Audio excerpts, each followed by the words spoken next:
नगर news 24 प्रतिबिंब जनमानसांचे। नरेंद्र फिरोदिया, आशिष पोखरनासह 5 जणांचे अटकपूर्व जामीन अर्ज विड्रॉल। निंबळक येथील आदिवासी महिलेचे फसवणूक प्रकरण।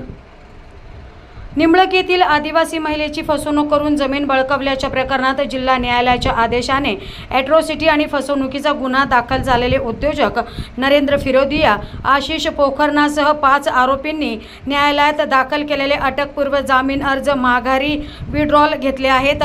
जिल्हा न्यायाधीश वर्ग 2 यांच्या न्यायालयात हे अर्ज दाखल करण्यात आले होते, त्यामुळे या गुन्ह्यातील आरोपींच्या अडचणी वाढल्या आहेत।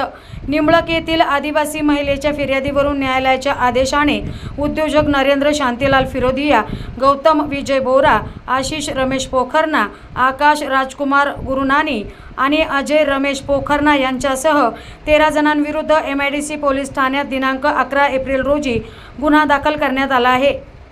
या गुन्ह्यातील वरील 5 आरोपींनी न्यायालयात दिनांक 22 एप्रिल रोजी अटकपूर्व जामीन मिळावा म्हणून अर्ज दाखल केला होता, परंतु या आरोपींना अटकपूर्व जामीन देण्यात येऊ नये असे म्हणणे पोलिसांच्या वतीने दिनांक 29 एप्रिल रोजी न्यायालयात सादर करण्यात आले। तसेच सरकार पक्षाला मदतनीस म्हणून काम पाहण्यासाठी ॲडव्होकेट अभिजित पुप्पाल यांनी विनंती अर्ज दाखल केला होता। हा अर्ज न्यायालयाने मंजूर केला, त्यामुळे आता सरकार पक्षाच्या वकिलांना ॲडव्होकेट पुप्पाल हे मदतनीस म्हणून कामकाज पाहणार आहेत।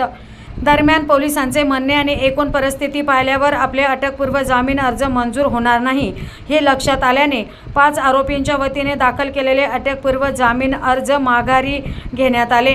त्यामुळे पोलीस आता आरोपींना अटक करते का याकडे लक्ष लागले। प्रतिनिधी निलेश आगरकर, नगर न्यूज 24, अहमदनगर। नवीन बातम्या आणि ताज्या घडामोडींसाठी आजच आपल्या चॅनलला सबस्क्राइब करा।